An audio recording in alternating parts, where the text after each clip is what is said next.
Y otra cosa, Joaquín, les aclararon el tema del práctico de segunda también, ¿no? Lo aclaramos recién en la clase de consulta, pero ya se resubió la solución con el cambio de criterio. Ah, Así que perfecto. si quieren lo vuelven a descargar y ahí lo tienen disponible en la plataforma. Sí, que es el TP4, si mal no recuerdo, el de segunda categoría, que ahí hay una diversidad de criterios respecto de los intereses de plazos fijos, cuando el plazo fijo se coloca en dólares. Entonces, bajen de nuevo el práctico y mírenlo. De todos modos, ese tema, como es conflictivo, no está en el parcial. Nunca le vamos a poner un tema así que, como en este caso, que lo han resuelto, según tengo entendido, de distinta manera en las comisiones. Ya hemos hablado también sobre eso. Bueno, avanti entonces con la clase. Vamos a continuar donde nos habíamos quedado. Ahora voy a compartir la pantalla. Voy a utilizar el PowerPoint que ustedes tienen en la plataforma, que ha sido elaborado por la contadora Liliana Romero. Es el que tiene encargado. Ahí voy a buscar. Este ya estaba. Bueno, nos habíamos quedado.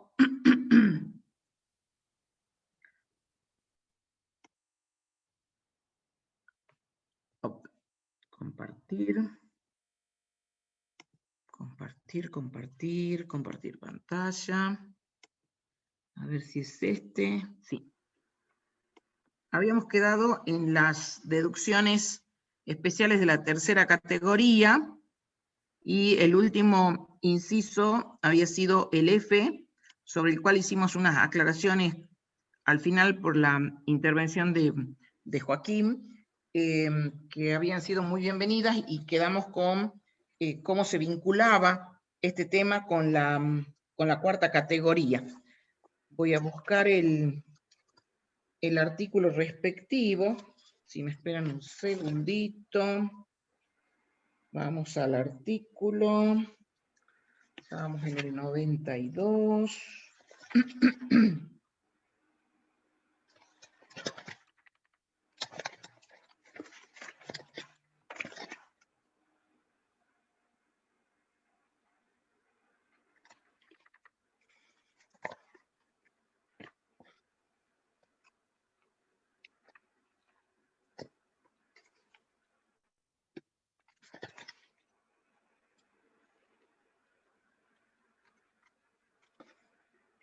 Esperamos. Estoy buscando.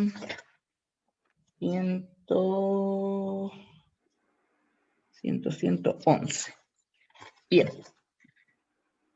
La primera cuestión que recordamos sobre este punto es que tenemos como dos cuestiones fundamentales en el artículo 91, inciso F. Por un lado, lo que llamamos beneficios sociales en general, que el empleador suministra o pone a disposición de su empleado. Esos son deducibles en tanto y en cuanto obviamente sean reales y se tenga la documentación como cualquier otro tipo de gasto. Y habíamos hecho la enumeración en el día de ayer, o la ejemplificación, mejor dicho, que puede caber en esta deducción. Y la otra parte de la deducción refiere concretamente a las gratificaciones, sobre las cuales habíamos hecho no solamente conceptualización de las mismas, sino la limitación que está planteada por el legislador, y dijimos que esa limitación implica que la gratificación debe ser pagada, y pagada debe entenderse con el sentido de percepción que tiene la ley, que puede ser la percepción directa, indirecta o presunta, hasta el momento en que vence la declaración jurada. Y que no quita que si no se pagó hasta el momento en que venció la declaración jurada y se paga con posterioridad, no quita que lo mismo se puede deducir, solamente que en este caso ya es por el criterio del devengado. Entonces, en el primer caso, cuando se paga hasta el vencimiento de la declaración jurada. Por ejemplo, decíamos, si estamos resolviendo en el día de hoy esas gratificaciones, pero que corresponden a tareas del periodo fiscal 2020, aunque estemos resolviendo hoy, 12 de mayo del 2021, si se pagan hasta antes de que venza la declaración jurada, que dicho sea de paso, ahora la pasaron para el 26 de mayo, entonces se puede deducir por el periodo 2020. Es una ventaja, porque se va a atribuir al año en el cual el empleado realmente ha prestado ese servicio por el cual se gratifica, aunque se esté resolviendo hoy. Y tiene mucha lógica eso por el apareamiento de los ingresos y de los gastos. O sea, sería una gratificación que se vincula con lo que el empleado hizo en el año anterior y que eso contribuyó a tener mayores ingresos grabados. Pero, si no se cumple con el pago, insisto, no se pierde, sino que vamos al concepto general de devengamiento, se estaría devengado en el 2021, entonces no se va a poder descontar como gratificación en el periodo fiscal 2020, pero sí se va a poder descontar, deducir en el periodo fiscal 2021 por el criterio del devengado. Bien, y el otro tema es la vinculación de estos beneficios con el sujeto perceptor. Siempre que tenemos un gasto que es deducible, hay alguien que recibe del otro lado ese concepto, y bueno, muchísimas veces ese concepto está grabado en cabeza del perceptor, como en este caso. En principio son conceptos grabados. De la gratificación no cabe ninguna duda. En el caso de la gratificación, en cabeza del perceptor está grabado. Como es una renta de cuarta categoría, está grabado por el criterio del percibido. O sea, solamente va a estar alcanzado si se cobra. O sea, si el perceptor de la gratificación, que en este caso es un empleado en relación de dependencia de la compañía, cobra. Y cobra en sentido estricto, o sea, con alguno de los criterios de percepción. La percepción directa o real, la presunta o la indirecta. En cualquier caso, es una renta gravada, siempre y cuando esté percibida. Ahora, ¿qué ocurre con el resto de los beneficios? En principio, también son conceptos gravados. Digo en principio porque tenemos que vincular este tema con el artículo 111, que ha tratado de neutralizar la idea de que como es un beneficio, entonces, que como es un beneficio social, si lo decimos más correctamente, entonces está fuera de la gravabilidad para el perceptor. ¿Y qué es lo que ocurría? Bueno, muchas veces nos hemos autodenominado que somos transgresores los argentinos, ¿no? Entonces siempre encontramos una veta y cumplimos con aquel dicho del barrio que dice, echa la ley, echa la trampa. Entonces, ¿qué ocurría?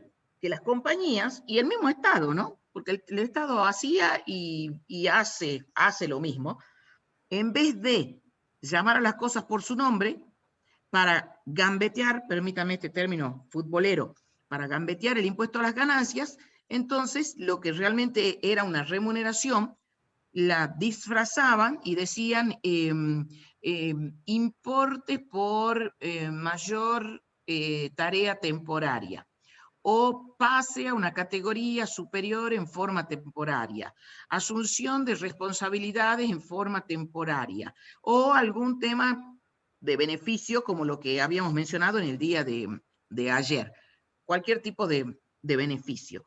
Entonces, se permitía, digamos, cuando no estaba este 111, o encontraban o interpretaban los empleadores, como digo, incluso el Estado, que llamando por otro nombre que no sea remuneración, iban a quedar fuera del alcance del impuesto a las ganancias. Y la verdad que antes y ahora, en general, todos estos conceptos están grabados. Vamos a leer entonces el 111.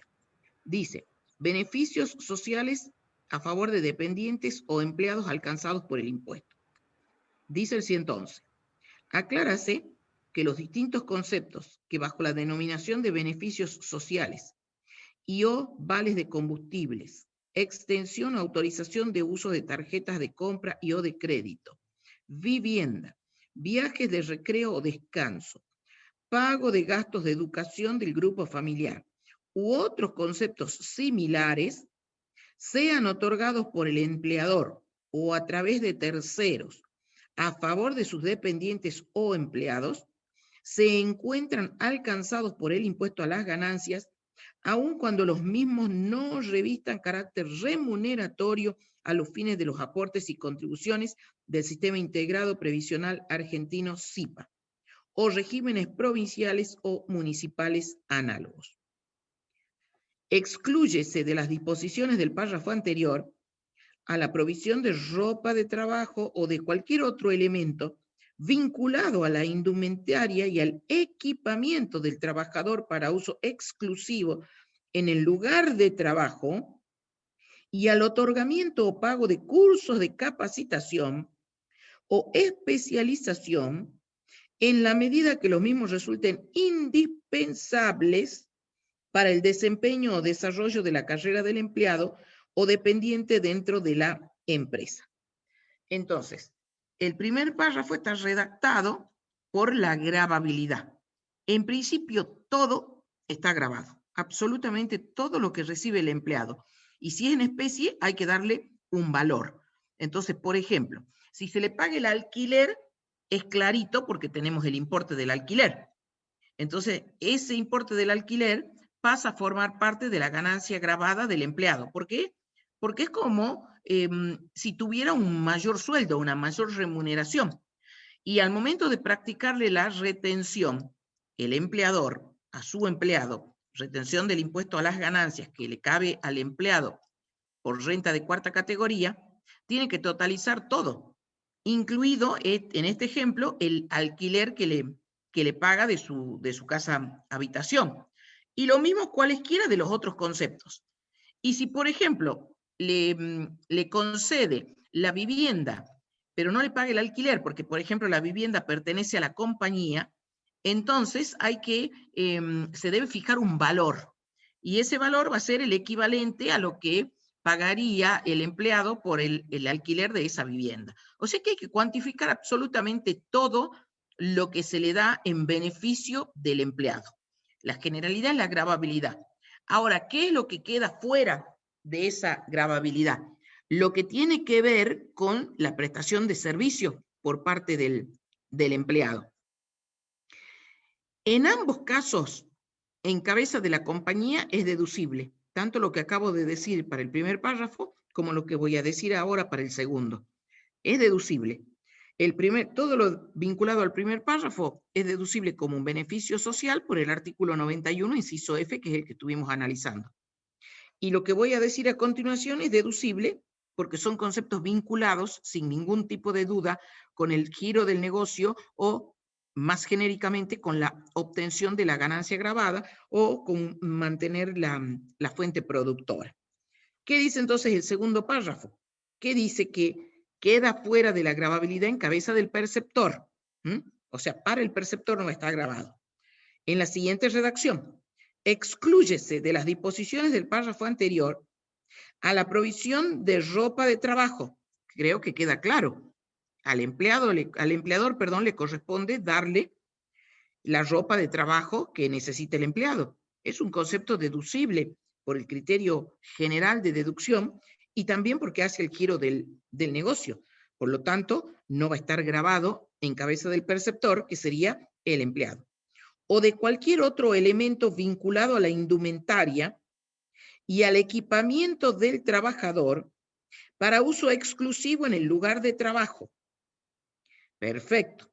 Hasta ahí estamos bien, pero la inteligencia que debe dársele, cuando dice lugar de trabajo, cuando dice exclusivo el lugar de trabajo, se entiende que si, por ejemplo, la provisión se la dan en esta época de pandemia para que el empleado realice su trabajo home office, que creo que esto lo vieron en cuarta categoría con la contadora Campastro, porque lo conversamos bastante para que ustedes tengan esa clase, obviamente de que también es deducible. La computadora que le pueden haber comprado al empleado va a ser deducible como un bien de uso, o cualquier otro gasto que le reconozcan, como por ejemplo que se tuvo que conectar a internet, que tiene un mayor gasto de luz, etcétera, etcétera, es un gasto deducible sin ningún tipo de duda en cabeza de la compañía. Y no es un concepto grabado en cabeza del perceptor, que es el empleado. Como esto lo vieron en la cuarta categoría, no vamos a ahondar mucho, pero sí me parece importante la pregunta del alumno para hacer esta vinculación necesaria. Entonces, cuando dice uso exclusivo del lugar de trabajo, hay que darle la inteligencia respectiva. El lugar de trabajo también es el que yo estoy haciendo ahora, aunque esté en mi casa. ¿Por qué? Porque por la pandemia nos hemos tenido que desplazar a este trabajo virtual y lo que se conoce como home office. Pero también podría ser de que el empleado necesite un determinado equipamiento y a lo mejor el lugar de trabajo es por ejemplo, el depósito de un cliente o en el salón de ventas del cliente, o a lo mejor consiste en andar por la calle, como los que hacen conexiones de cable. Entonces, ese es su lugar de trabajo, es el espacio en el cual tiene que llevarlo adelante. Esa es la inteligencia a darle. Y cuando hablamos de equipamiento, no es solamente el equipamiento palpable como una computadora, una impresora, hojas de papel, sino también que forman parte del equipamiento tener que pagarle, como dije anteriormente, una conexión de internet o hacer frente a que tiene que utilizar energía eléctrica en su domicilio. O sea, todo lo que vieron en la cuarta categoría como equipamiento. Entonces, eso queda fuera de la gravabilidad en cabeza del perceptor. Y un párrafo aparte, lo que refiere a los cursos de capacitación, porque el legislador dice en tanto sean indispensables, ¿no? Y cuando utiliza estos calificativos, entramos en problemas, porque a lo mejor no es indispensable, pero capaz es necesario para una mayor eficiencia del trabajo. A lo mejor no es indispensable o cada uno lo tendrá que definir. ¿Se acuerdan que decíamos de que la jurisprudencia dijo que el fisco no se tiene que meter en la toma de decisiones, en tanto y en cuanto eso tenga vinculación, nexo con la obtención de la ganancia agravada? A lo mejor no es indispensable que la universidad me dé un curso de cómo compartir la pantalla, de cómo utilizar mejor la plataforma Moodle, porque teníamos un cierto conocimiento y otros fuimos como aprendiendo sobre la marcha. A lo mejor no es indispensable, pero a lo mejor es necesario, porque lo mismo capaz que me doy maña y termino dando la clase. Entonces no sería indispensable, pero capaz que es necesario. Entonces a mí me parece que ese calificativo es excesivo en el 111 y que referido a los cursos de capacitación, yo diría de que en tanto y en cuanto se vinculen con la obtención de la ganancia gravada, o sea, para lo que se lo está capacitando, tiene vinculación con la obtención de la ganancia gravada, en mi concepto es perfectamente deducible, yo lo defendería. Ahora, si, no sé, a mí me dicen que me van a dar desde la universidad, no sé, un curso de cómo clavar las clavijas para subir al cerro Aconcagua, y bueno, capaz que no es ni necesario ni indispensable. Entonces, hay extremos, siempre le damos los extremos, para que ustedes digan, bueno, este sí, este no, y muchas veces quedan zonas grises que se tienen que resolver con criterio profesional, y es una cuestión de hechos y pruebas, porque a lo mejor la universidad me dice, bueno, le vamos a dar un curso de capacitación de cómo relajarse frente al estrés. Y bueno, y alguien diría, mire, indispensable no es, que se la arregle sola, cómo aprender a respirar, pero capaz es necesario para que estemos en mejores condiciones de salud y podamos desarrollar mejor nuestro trabajo. Y estoy recibiendo una capacitación, pero está siendo un beneficio social también vinculado con la salud. Entonces, tiene que ser analizada la situación en su conjunto y pueden haber zonas grises que necesiten del, como dije, criterio profesional y arrimar los elementos respectivos. Y para eso ustedes se están formando, eso es lo que a nosotros fundamentalmente nos interesa respecto de ustedes. Y respecto de las gratificaciones, como dije, en cabeza del perceptor están totalmente grabadas. Bueno, con esto creo que terminamos este ítem. Se está viendo, ¿no es cierto, Joaquín?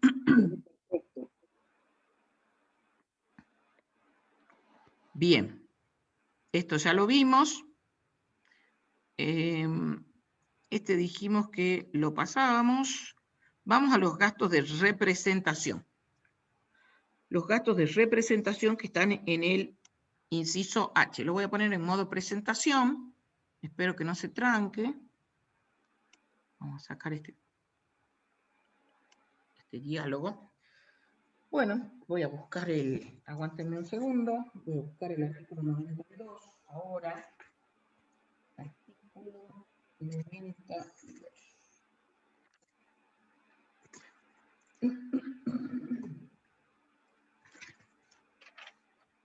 91, perdón. Artículo 91, inciso H. A ver, Laime era el que estaba preguntando de cómo renombrarse, ¿no? Laime, ¿estás ahí?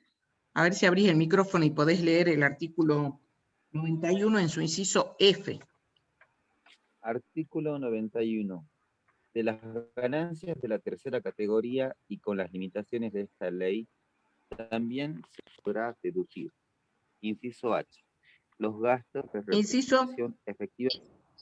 H, sí, perdón. H, sí, tenés razón, perdón. Adelante, disculpa. Los gastos de representación efectivamente realizados, debidamente acreditados, hasta una suma equivalente al 1,50% del monto total de las remuneraciones pagadas en el ejercicio fiscal al personal en relación de dependencia.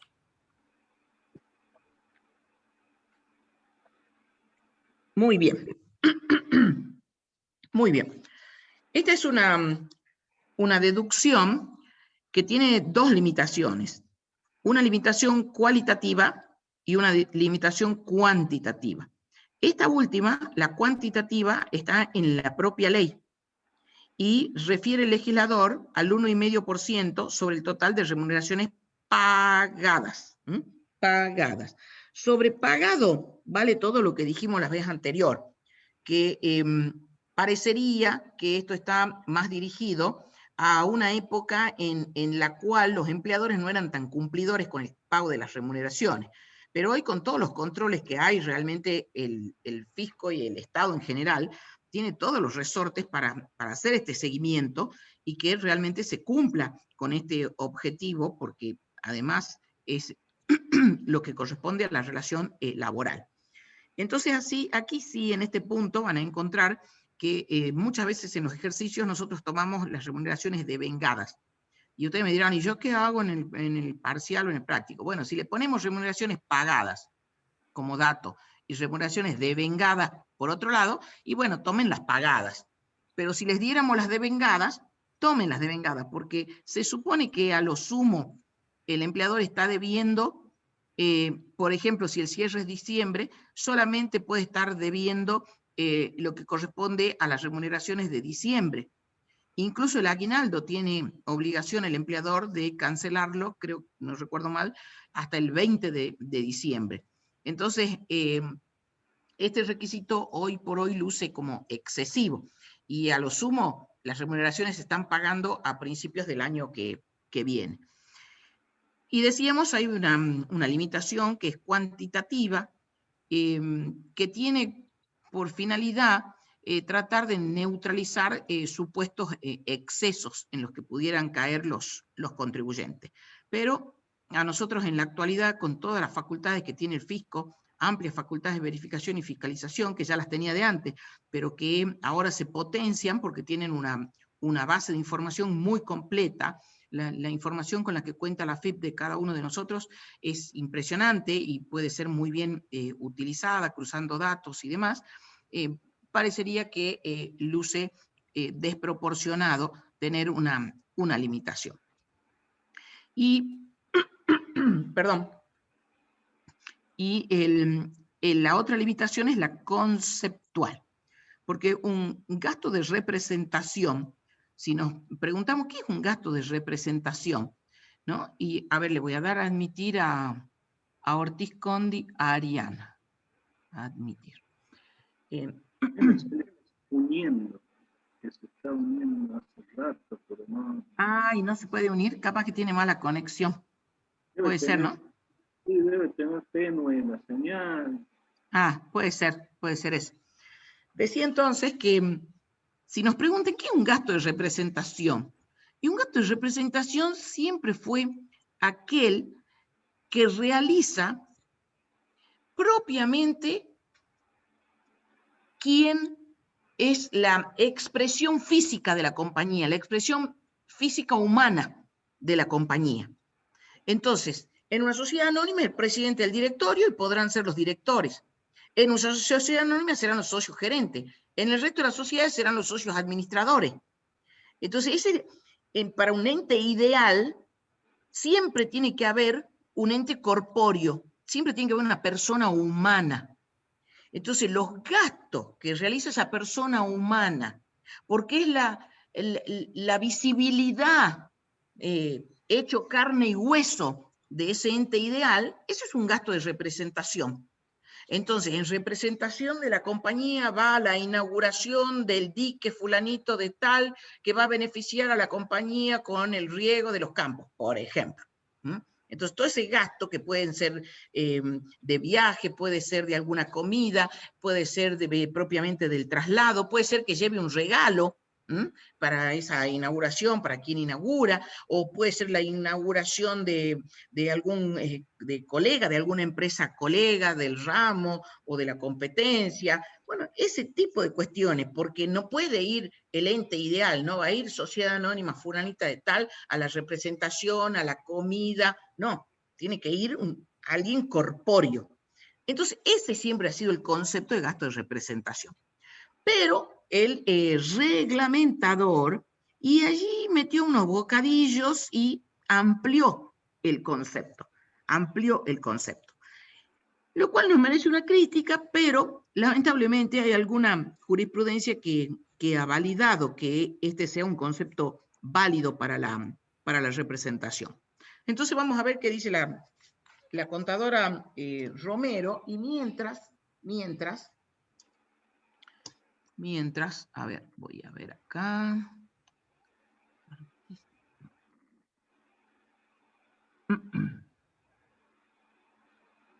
Por ejemplo,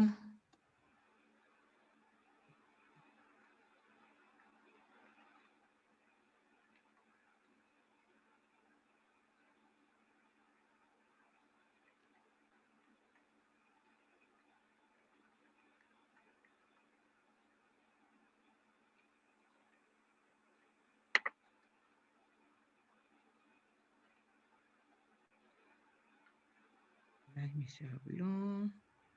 Mira que son muchos, che. A ver, José Salva. A ver si estás, José. Sí, aquí estoy. Bueno. ¿Cómo andás? A ver, te vas buscando el 221 del decreto reglamentario. Bien. Te vas buscando el 221 del decreto reglamentario. Gasto de representación. Acá estoy. Bueno, a ver, vamos leyendo. Bueno.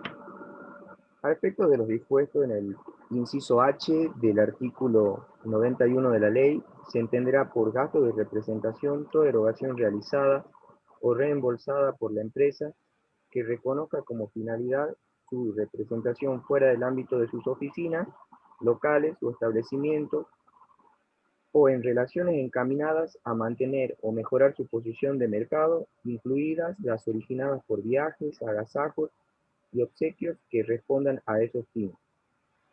Y el Bien. párrafo siguiente... Ahí nos paramos, José, un ratito. Ahí nos paramos. Entonces, el reglamentador, en ese primer párrafo, tiene dos conceptos, si se quiere, para indicarnos qué es un gasto de representación. La primera parte que leyó José, que es lo que dije anteriormente, ¿no? Es la persona humana que es la expresión física corpórea de la compañía. Cuando dice toda la primera parte, erogación realizada o reembolsada, quiere decir de que el director, el presidente del directorio, puede haber hecho el gasto y luego presentarse a la compañía para que se lo reembolse. Con la finalidad, dice, de representar fuera del ámbito de su oficina, local, establecimiento. Hasta ahí es el concepto general, el que les di anteriormente. Pero después dice, o, ahí hay que hacer una marquita, o, y ahí es donde el reglamentador incorporó un concepto que a nuestro modo de ver es extensivo. Es extensivo, pero como dije, la jurisprudencia le dio la razón. Dice, o, y viene la otra acepción. Para el reglamentador también es gasto de representación cuando ese gasto o el reembolso tiene que ver con ¿qué? Con relaciones encaminadas a mantener o mejorar su posición de mercado, incluidas las originadas por viajes, agasajos y obsequios que respondan a esos fines. ¿Dónde está la parte importante? Mejorar, cuando dice, perdón, encaminadas a mantener o mejorar su posición de mercado. Mantener o mejorar su posición de mercado. Y nosotros diríamos, y eso es un gasto de comercialización, eso es marketing, por lo tanto, vinculado con la obtención de la ganancia agravada, tendría que ser totalmente deducible. Bueno, pues al reglamentador le parece que eso es un gasto de representación.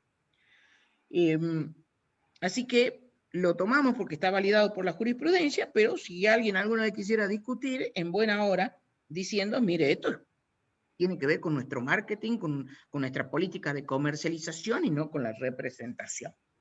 Y allí se incluye, a modo de ejemplo, viajes, agasajos, obsequios, y lo resaltamos porque muchas veces encontramos errores en las compañías. ¿Originado en qué? Originado en que el personal de la empresa que contabiliza los comprobantes ve el comprobante de viaje, dice, esto es gasto de representación. Ve un comprobante de comida, restaurante, hoteles, etcétera, esto es gasto de representación. Y capaz que no es gasto de representación porque no lo realizó el presidente del directorio, siendo esta expresión corpórea que les digo para no usar representación de vuelta en la conceptualización.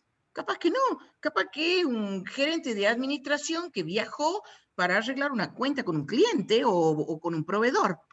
No tiene nada que ver con representación. Pero muchas veces, como digo, el que contabiliza en la empresa ve que es viaje, ve que es hotel y dice, esto es gasto de representación. Entonces la empresa se autolimita. ¿Por qué? Por contabilizar mal. Por contabilizar mal. Entonces, ese es un tema de cuidado. Dice el párrafo siguiente, José. ¿Querés leerlo? Sí, ahí voy. El párrafo siguiente.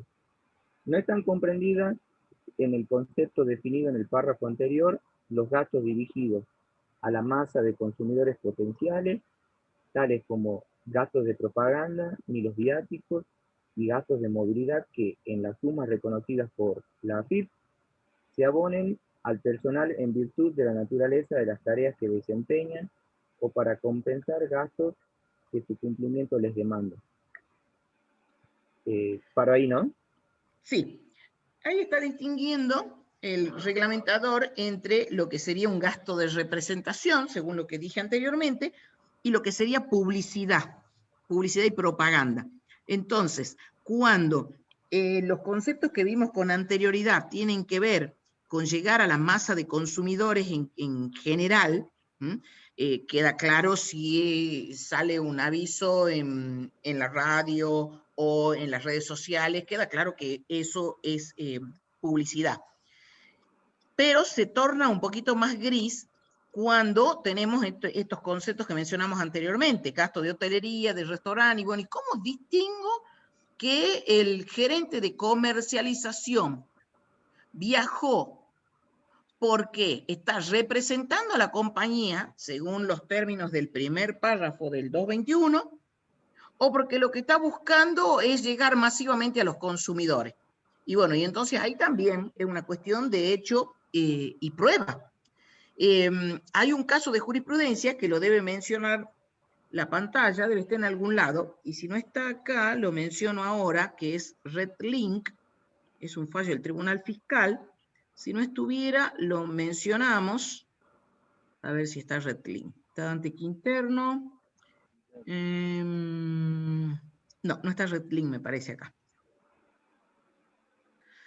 La causa es RedLink, que es la cadena de cajeros automáticos que se reúne en Cancún, y claramente la convocatoria dice que es una convención a nivel mundial para ver cómo mejoran su posición en el mercado. O sea que claramente la convocatoria estaba incluida en este primer párrafo del 221. Y contabilizan así el concepto. Cuando van a contabilizar todos los gastos de quienes habían representado a la empresa en Cancún en esta convención para ver cómo mejoraban su posición en el mercado, o sea, cómo lo penetraban al mercado de una mejor manera con su producto de cajeros automáticos, lo contabilizan como gasto de representación. Pero cuando van a realizar la declaración jurada, se dan cuenta de que tenía esta limitación al 1,5%. Y se dan cuenta que este segundo párrafo del 221, cuando se trata de publicidad y propaganda, no tiene límites. Entonces, a los fines de la determinación del impuesto a las ganancias, se dan vuelta en el aire y dicen, no, esto no es un gasto de representación, esto es publicidad y propaganda. Y lo deducen completo. El fisco lo detecta, impugna el gasto y bueno, van en discusión al Tribunal Fiscal. Y el Tribunal Fiscal le dio la razón al fisco. Dijo, conceptualmente es un gasto de representación, o sea, validó el primer párrafo del 221 del decreto reglamentario, y además, usted, compañía, RedLink, contabilizó como gasto de representación, y ahora ¿qué se viene a desdecir en la declaración jurada? Entonces ahí también cobra importancia lo que contabilizamos. Por supuesto que siempre importa la esencia, pero también hay que ser cuidadoso con lo que se contabiliza. Conclusión, se falla en contra del contribuyente. Entonces, cuando se trata de publicidad y propaganda, no tiene límites. Ya lo habíamos dicho en la clase pasada con todas las letras. Luego, seguimos leyendo, José, el párrafo siguiente. Bueno, la deducción por concepto de gastos de representación no podrá exceder el porcentaje establecido en el inciso H del artículo 91 de la ley, aplicable sobre las retribuciones abonadas en el ejercicio al personal en relación de dependencia, excluidas las gratificaciones y retribuciones extraordinarias a las que se refiere el inciso H del mencionado artículo. Su cómputo deberá encontrarse respaldado por comprobantes que demuestren fehacientemente la relación de los gastos en ella comprendidos y estará condicionado a la demostración de la relación de causalidad que los liga a las ganancias grabadas y no beneficiadas por exención. Bien, acá está diciendo de que la base sobre la cual aplicar el 1,5% son las remuneraciones del personal en relación de dependencia, dejando de lado gratificaciones y retribuciones extraordinarias, o sea que el monto a computar es menor, digamos, que si se pudieran tomar estas gratificaciones.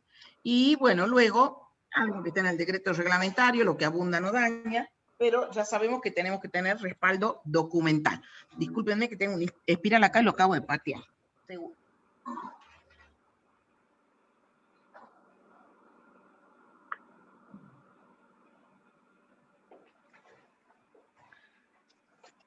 Avanzamos entonces.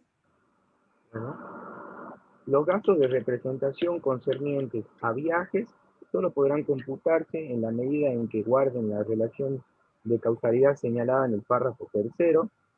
En ningún caso deberán considerarse los efectos de la deducción la parte de estos que reconozcan como causa el viaje del o los acompañantes de las personas a quienes la empresa recomendó su representación.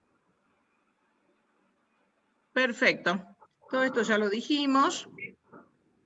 Y nos quedamos acá, donde también tenemos una importante causa resuelta por el Tribunal Fiscal en la década del 70.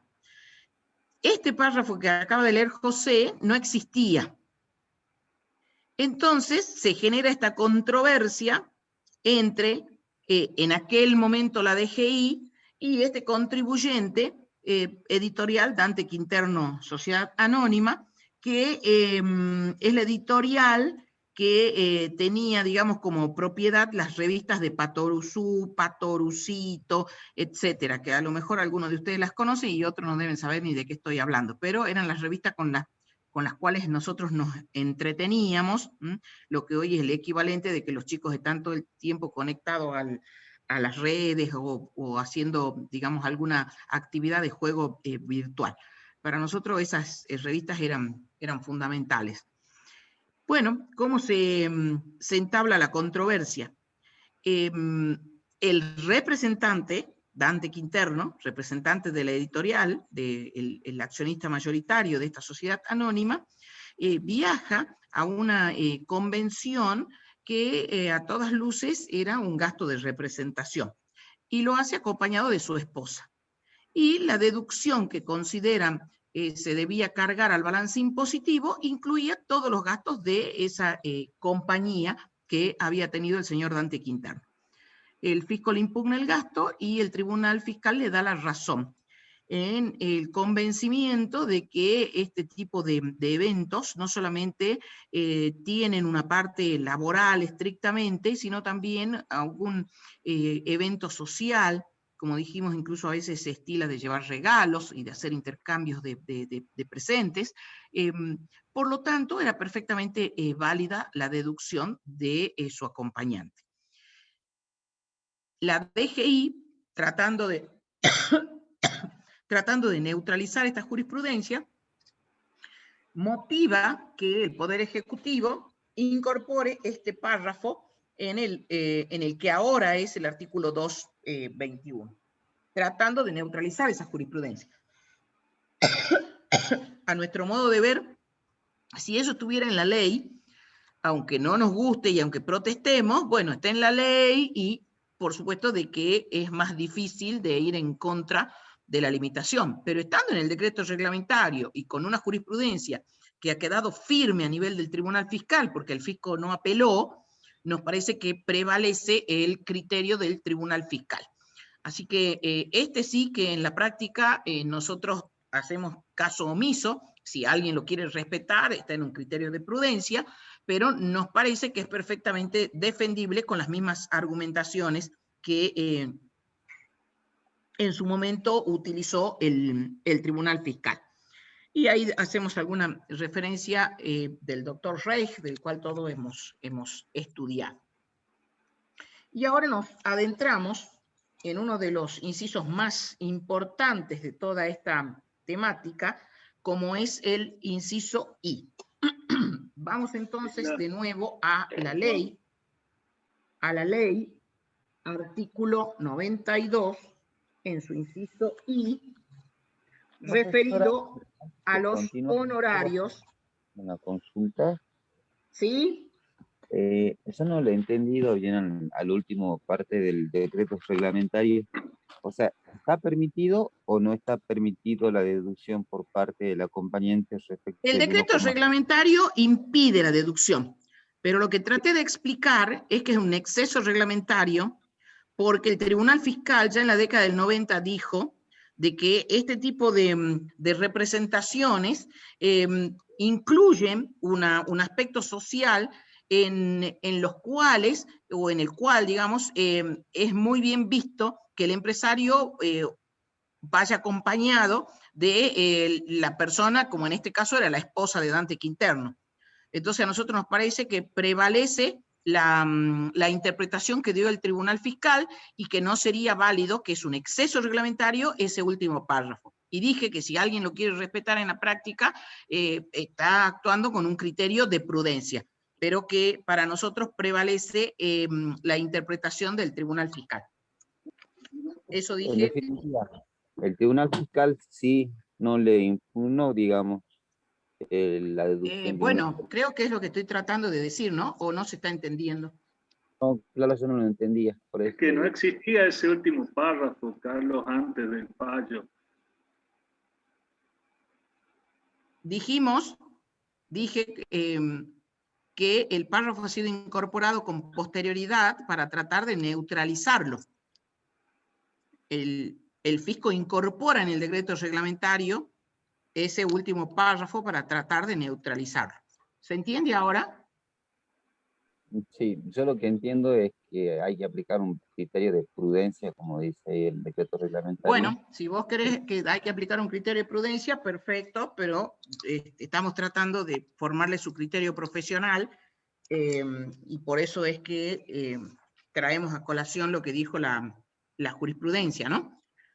Y, o sea que si vos elegís ese camino, por ejemplo, que te preguntáramos esto, lo tendrías que fundamentar en qué fundamentás que estarías respetando lo que dice el reglamentador. Con fundamento nosotros lo aceptamos. ¿Podemos seguir, por favor? Muy bien. Pasamos entonces al inciso I, que como dije es fundamental dentro de esta temática de deducciones y refiere a lo que genéricamente conocemos como deducción de honorarios. Y vamos a buscar dónde está, espérenme un segundo, 15, acá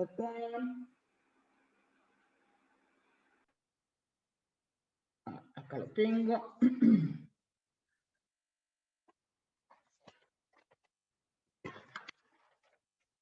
Vamos entonces al 92, del cual ya habíamos leído el copete, y tomamos el inciso I. Las sumas que se destinen al pago de honorarios a directores, síndicos o miembros de consejo de vigilancia y las acordadas a los socios administradores. O sea, solamente son los honorarios destinados a estas personas, a estos perceptores. Directores, en el caso de las sociedades por acciones, síndicos o miembros de consejo de vigilancia, también respecto de las sociedades por acciones, y los honorarios en el caso de los socios administradores, que corresponden a las SRL. Únicamente en estos casos tenemos esta limitación. Con las limitaciones que se establecen en el presente inciso. O sea que ya estamos diciendo de que es una deducción con limitación. ¿Quiénes son los que pagan? Los que pagan viene a continuación cuando dice, por parte de los contribuyentes comprendidos en el inciso A del artículo 73. O sea que son las sociedades de capital del país, que todavía no vimos sociedades de capital en detalle, pero si quieren ustedes agreguen ahí sociedades de capital del país. Ejemplo, la sociedad anónima, ejemplo, la SRL. Son los dos casos icónicos que tienen esta limitación. Bueno, ahora vamos a ver cuál es la limitación. Las sumas a deducir en concepto de honorarios de directores y miembros de consejo de vigilancia y de retribución a los socios administradores por su desempeño como tales, y bueno, y acá tenemos una diferencia con lo que habíamos leído anteriormente, porque acá no están los síndicos. O sea que cuando dice las sumas a deducir en conceptos de honorarios, solamente reduce a los directores de la sociedad anónima, los miembros del Consejo de Vigilancia de la sociedad anónima y las retribuciones de los socios administradores de la SRL. O sea que no están en la limitación los administradores que no son socios en la SRL. La SRL puede tener socio administrador o puede tener un administrador no socio. La limitación es solo para el socio administrador. ¿Qué quiere decir de lo leído hasta acá? Que el síndico, el honorario del síndico no tiene limitación. Se requiere únicamente que el servicio se preste, o sea, que haya trabajado como síndico en la compañía, que haya cumplido su rol de representar a los accionistas y sobre todo de representar a los accionistas minoritarios, y que sea un monto razonable. Siempre se dice que todos estos conceptos tienen que guardar una razonabilidad, lo cual también es una cuestión de hechos y pruebas, según lo que habíamos visto en la clase pasada. Entonces, el síndico no tiene la limitación que vamos a leer a continuación. Y tampoco tiene limitación el gerente de la SRL que no es socio, porque esa persona tiene que estar en relación de dependencia y por lo tanto lo que se le pague es totalmente deducible, no tiene ninguna limitación. Dicho esto, nos adentramos en lo que sería, y dice, por su desempeño como tales, o sea, es el honorario del director por ser el conductor de la compañía, por ser la cabeza. En el directorio están el presidente del directorio y los directores. Entonces, por ser la cabeza de esa compañía, cobran estos honorarios, por conducirla. En el caso de los miembros del Consejo de Vigilancia, también por llevar adelante el rol que es representar a los accionistas en ese consejo, y en el caso de los socios administradores, también es por ser conductores. Y subrayo esto porque hay otro tipo de remuneraciones que pueden percibir y que no entran en la limitación. O sea, acá solamente se limita por ser la cabeza de la compañía. ¿Cuál es la limitación? La que viene a continuación cuando dice, no podrán exceder el 25% de las utilidades contables del ejercicio o hasta la que resulte de computar 12.500 pesos por cada perceptor de dichos conceptos, la que resulte mayor. Y nos detenemos ahí.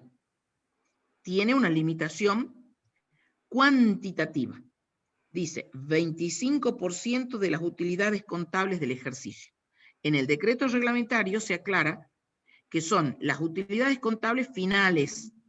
Esto es después de haber deducido el impuesto a las ganancias, después de haber contabilizado el impuesto a las ganancias que figura deducido en el estado de resultados de la empresa.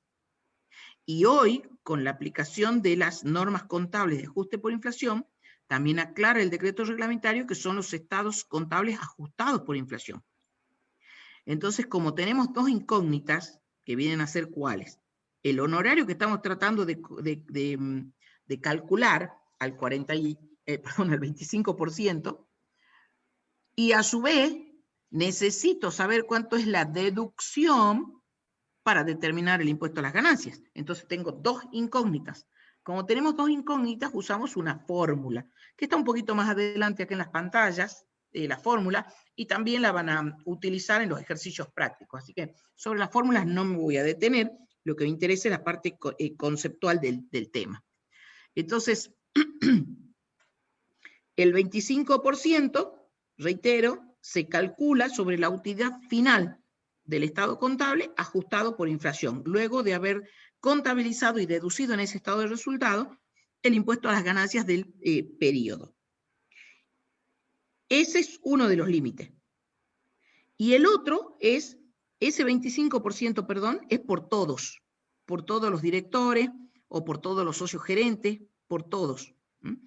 En cambio, los 12.500 pesos es por cada perceptor, que es un monto que en su momento eran $12.500. Pero sobre esto huelgan los comentarios, ya lo hemos criticado de derecha y de revés, ya nos han escuchado en estas clases lo que criticamos, estas cifras totalmente desactualizadas, que pasan a ser una burla.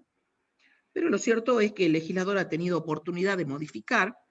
También hemos pedido reiteradísimas veces a través de las instituciones que nos representan. Yo hoy, antes de entrar a la clase, estuve en una reunión del Instituto Tributario de la Federación de Colegios, en el área agropecuaria específicamente. Si bien es cierto no tenía que ver con este tema, pero lo que les quiero significar es que todos estos organismos tanto la Federación de Consejos como la Federación de Colegios, como los distintos institutos, los consejos, los colegios, todos trabajan tratando de llevar ideas que son superadoras. Y esta, bueno, cae de su propio peso, de mirar nomás el importe, y se viene pidiendo desde hace muchísimo tiempo que se actualicen. Incluso hay una norma que no se ha terminado de poner en práctica, que se ha dado en llamar la unidad tributaria, que tenía que estar vigente desde septiembre del 2000, y si no recuerdo mal, septiembre del 2017 o 2018. Pero lo cierto es que no es operativo. ¿Y qué finalidad tenía la unidad tributaria? De que acá en vez de tener pesos, tengamos unidades tributarias, entonces la unidad tributaria va cambiando de valor. Por ejemplo, que acá dijera una unidad tributaria, y la unidad tributaria equivalga, no sé, a 10.000 pesos. Entonces tenemos que decir, son 10.000 pesos. Si dicen 10 unidades tributarias, y bueno, tenemos que multiplicar por 10. Es más ágil, requiere de menos trámite, pero como dije, no es operativo. Estos sistemas de unidades tributarias sí se utilizan muchísimo a nivel de los fiscos provinciales y municipales, y con bastantes buenos resultados, porque además la intención es buena. En un país como el nuestro, donde la inflación realmente es un flagelo que nos atraviesa vertical y horizontalmente. Entonces, de estas dos limitaciones, 25%, vamos a decir de ahora en adelante, 25% o 12.500 pesos por cada perceptor, vamos a ir diciendo 12.500 pesos nomás, ya sabemos que es por cada perceptor, de los dos el que resulte mayor, de los dos el mayor. Esa es la primera comparación que tenemos que hacer. Lo que tenemos ahí en la pantalla es lo que está indicado. Siguen habiendo personas de sala, pero son los mismos que no pueden entrar, Joaquín. No, es alguien que a veces se desconectan. Y pide reingresar. Bien. Decíamos que estas normas se complementan con el decreto reglamentario, algunas yo ya se las fui diciendo, otras se las anticipé y las decimos ahora, que esta limitación, cuando vamos a decir cuál es el honorario que está limitado, no incluye aquellos que pudieran percibir, acá decimos no incluye, los que pudieran percibir en concepto de sueldos, honorarios, etcétera, que tienen un tratamiento distinto según de lo que se trate. Entonces, por ejemplo, si el director de la sociedad anónima, además de ser el conductor, tarea por la cual tiene estos honorarios con limitación de este inciso I, además de eso, ese director es el gerente general de la compañía. Es el que está en el día a día, o sea, no es solamente el que conduce desde el directorio, sino que está en el día a día de la compañía. Y por eso percibe sueldos en relación de dependencia. Esos no tienen limitación. Lo único es que, obviamente, el servicio se tiene que prestar y se debe acreditar de que estamos en un marco de razonabilidad y que se cumplen con las obligaciones previsionales pertinentes. Si está en relación de dependencia, tiene que cumplimentarse con toda esa normativa. Tiene alguna vinculación con las normas laborales, porque puede optar este director, que además tiene un sueldo en relación de dependencia por ser el gerente general, puede optar y por nota decirle a la empresa, miren, yo voy a aportar autónomos nomás, no voy a aportar al CIPA, porque así lo permite la ley respectiva. Eso no surge de la ley de ganancias, sino de la 24.7, ¿te acuerdas el número? Siempre me lo olvido, el número de la LST. De los recursos de la seguridad social. Me olvido el número de la ley. Pero no está en la ley de ganancias esta opción, sino en la ley que regula todo el régimen previsional. Pero lo debemos conocer para poder brindar un mejor asesoramiento. Y tampoco entra en la limitación, por ejemplo, si el director, además de conducir la compañía, vamos a suponer que es abogado. y se necesita un asesoramiento específico sobre un juicio que tiene la empresa, o tiene que hacer una mediación con algún cliente, con algún proveedor, con algún empleado en relación de dependencia, y la especialidad que tiene el abogado le permite llevar adelante esa mediación. Por eso va a cobrar un honorario, porque no tiene por qué trabajar gratis. Pero no es ni la conducción de la compañía, que sería el honorario limitado por el 91H, ni es el día a día tarea por la cual percibe su sueldo, sino que es lo que se conoce como tareas de tipo técnico-administrativo, que están permitidos por el artículo 261 de la ley 19.550. Y percibe un honorario, como si contrataran a un tercero. No van a ir a buscar a otro abogado si ya tienen uno que conoce perfectamente de la empresa. Entonces, ese honorario que percibe como le pagarían a cualquier tercero, no entra en la limitación, pero también tiene que acreditarse de que realmente ha prestado el trabajo, y obviamente que en este caso se tienen que cumplir con todas las normas de facturación, de emisión de comprobante, de retenciones por ese honorario. Y todo este tema está vinculado con el artículo 261 de la 19.550. Así, en la 19.550 se hace este distingo de lo que es conducción de la empresa, de lo que son tareas técnico-administrativas. Y tiene una limitación, el 261 de la 19.550, que es distinto del límite que tenemos acá en la ley de ganancias. Lo que yo les voy a decir en este momento es que ustedes tienen que conocer que esos límites están, que son distintos. Nosotros tenemos que respetar este inciso I para la determinación de ganancias, y entonces ustedes me preguntarán, ¿y qué pasa si no respeta el de la 19.550? Miren, cuando las asambleas son unánimes, que es lo que suele suceder en las empresas cerradas o de familia, no pasa nada, porque si están todos de acuerdo de que ese límite de la 19.550 no se pudiera respetar, como no tiene ninguna consecuencia, no pasa nada. Pero hay que tener cuidado cuando las asambleas no son unánimes y pudiera haber algún conflicto. Pero ese conflicto ya sería del derecho privado, no tendría que ver con el impuesto a las ganancias. Entonces simplemente lo mencionamos como para darles esa información, pero no es del caso que nos ahondemos en la carrera de grado sobre esa temática.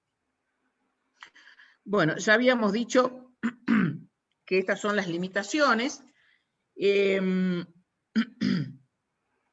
tiene otra limitación, y es la que viene a continuación: siempre que se asignen dentro del plazo previsto para la presentación de la declaración jurada del año fiscal por el cual se paguen. Vale lo mismo que dijimos para las gratificaciones.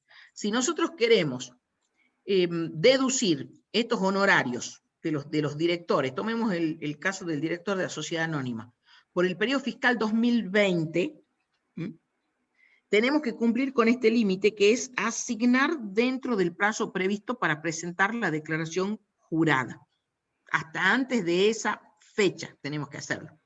Y el decreto reglamentario dice de que esa asignación tiene que ser individual. Si esa asignación no es individual, no vamos a poder deducir, pero no quiere decir que se pierde, vale lo mismo que para las gratificaciones. No es que se pierde, sino que no lo voy a poder deducir por el 2020. Se me va a desplazar la deducción hacia el periodo fiscal 2021. Dice entonces el decreto reglamentario que la asamblea tiene que hacer una asignación individual. Si la asamblea no lo hace, lo puede hacer el directorio. Muchas veces pasa que la asamblea hace una asignación global y el directorio luego resuelve cuánto para cada uno. Pero en este segundo caso, el directorio también tiene que hacer la asignación individual hasta antes que venza la declaración jurada. ¿Para qué? Para poder descontar este honorario, en el ejemplo que di, por el periodo fiscal 2020. Si no se hizo la asignación individual o se hizo con posterioridad al vencimiento, insisto, no es que se pierde la deducción, sino que vamos al criterio general del devengado y entonces se podrá deducir el honorario en el periodo fiscal 2021. Hay distintas formas de probarlo, hay bastante jurisprudencia sobre esto, porque hay jurisprudencia que dice desde, por ejemplo, no se hizo la asignación individual ni por la asamblea ni por el directorio, pero está el pago a cada uno. Antes de que venza la declaración jurada ya se le pagó a cada uno. A fulanito se le pagó tanto, se le retuvo ganancias, se contabilizó. Y la justicia dijo, y no podemos ser tan excesivos en el formalismo, porque de ahí surge del pago que cada uno se llevó tanto, surge la asignación individual. Pero hay otra jurisprudencia un poco más nueva, si bien es cierto ninguna de estas que menciono son de corte, que dice, che, para algo existen las actas. O sea, si se requiere de un formalismo, hay que cumplirlo. Entonces, en este punto, así como les transmitimos todo lo que vamos pensando, en este punto, donde la jurisprudencia es un poquito encontrada, es mejor cumplimentar con la asignación individual hecha antes de que venza la declaración jurada, sea por la asamblea o sea por el directorio. Avanzamos un poquito más, acá hay bastante información que es muy útil, que consigna el Power. Llegamos a la fórmula, que como dije, ya hay bastantes ejemplos. Hay bastantes ejemplos, ustedes pueden ver después el detalle. Me quiero detener yo en las cuestiones significativas.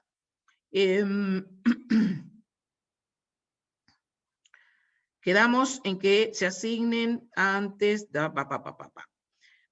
Ahora, hay otro límite que tenemos que tener en cuenta, porque acá dijimos 25% de la utilidad o 12.500 pesos por cada perceptor. De los dos, el mayor. Bueno, vamos a suponer que el mayor son los 12.500 pesos, vamos a suponer, porque la compañía puede dar quebranto. Si da quebranto no quiere decir que va a dejar sin remunerar a estas personas, le da 12.500. Pero vamos a suponer que la asamblea dice, no, 12.500 no tenemos, es mucho, le vamos a dar 10.000 nomás. Entonces, el paso siguiente, después de haber detectado de los dos límites el mayor, es comparar con lo verdaderamente asignado. Y de esos dos se toma el menor. En el ejemplo que les doy, si se podía tomar 12.500, pero la asamblea asignó 10.000, la deducción es de 10.000. Ahora, si la asamblea, teniendo el límite de 12.500, dice, no, che, pero es muy poquito, 12.500, le demos 20.000. Como 20.000 es mayor que el límite, solo puede tomar los 12.500. Quiere decir que la diferencia hasta los 20.000, que serían 7.500 pesos, son no deducibles en cabeza de la sociedad. No deducibles en cabeza de la sociedad. Y en principio, por el decreto 223 del decreto reglamentario, en cabeza del perceptor, la parte que deduce la sociedad es ganancia gravada de cuarta. Pero ese exceso que la sociedad no puede deducir es no computable o no grabado en cabeza del perceptor. Vamos con los ejemplos. Decíamos, el límite máximo era 12.500. Bueno, vamos a suponer que la sociedad dice, bueno, el límite le demos los 12.500. 12.500 deduce la sociedad, porque es el límite, y 12.500 es la ganancia grabada en cabeza del perceptor. Ganancia de cuarta, según habrán podido ver en su momento cuando analizaron en esta clase. O en aquella, sería en aquella clase. Hasta ahí no hay problema. Si puede la sociedad deducir 12.500, pero le asignan solo 10.000, la sociedad deduce 10.000, y en cabeza del perceptor, que es el director, la ganancia gravada de cuarta son los 10.000. En el último ejemplo, pudiendo solamente deducir 12.500, la asamblea le asigna 20.000. La sociedad deduce 12.500, 12.500 son ganancia gravada en cabeza del perceptor, la sociedad no puede deducir la diferencia, que serían los 7.500 restantes, y en principio eso es no computable en cabeza del perceptor, o no grabado, y tiene ese tratamiento. Pero algún legislador, se le ocurrió incorporar un último párrafo a ese inciso, y básicamente dice de que va a ser no computable o no estaría grabado, estaría fuera de la gravabilidad ese exceso, siempre y cuando la sociedad determine impuestos. Y bueno, y esto nos parece excesivo, porque en el último ejemplo, los 7.500 que la sociedad no puede deducir, implica que terminan tributando sobre ese importe, porque al no permitir la deducción, se transforma en parte de la base gravada, y por lo tanto tributa el impuesto. Entonces ya está tributando una vez. Si le pone este requisito extra de que la sociedad tiene que haber determinado impuesto, si no va a ser computable, en el ejemplo que veníamos trayendo, ¿se acuerda que les dije? La sociedad tenía quebranto, por eso es que le asigna los 12.500 al director, entonces no está cumpliendo con este último párrafo del inciso I, y por lo tanto eso pasa a estar grabado, según el legislador, en cabeza del perceptor, del director. Con lo cual, la crítica es que se está grabando ese importe, en este caso los 7.500, 2 veces. Una vez, porque la sociedad no lo puede deducir. Y la otra vez, como la sociedad tiene quebranto y no determina impuesto, los 7.500 pasan a ser un concepto grabado en cabeza del perceptor, se estaría grabando por segunda vez. Lo cual es absolutamente criticable. Y luego el decreto reglamentario dice que hay que calcular proporciones cuando determina impuesto, pero no alcanza a cubrir todo el monto del honorario. Cálculo que también lo van a ver en la ejercitación práctica.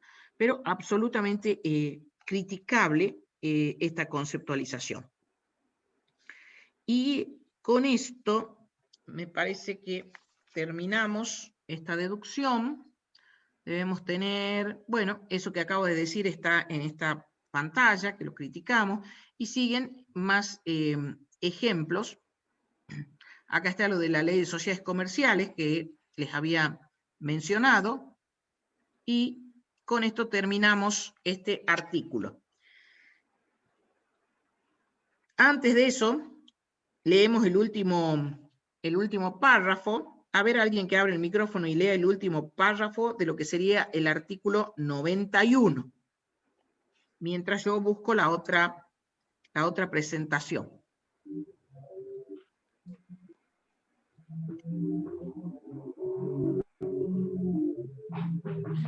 El último a ver, párrafo ya, del Sofía. artículo 91, ¿Quién va a leer? ¿Quién va a leer? que dice las reservas y No, previsiones. otra persona. Vos habías leído, ¿no? A ver, ya, Sí. Sofía.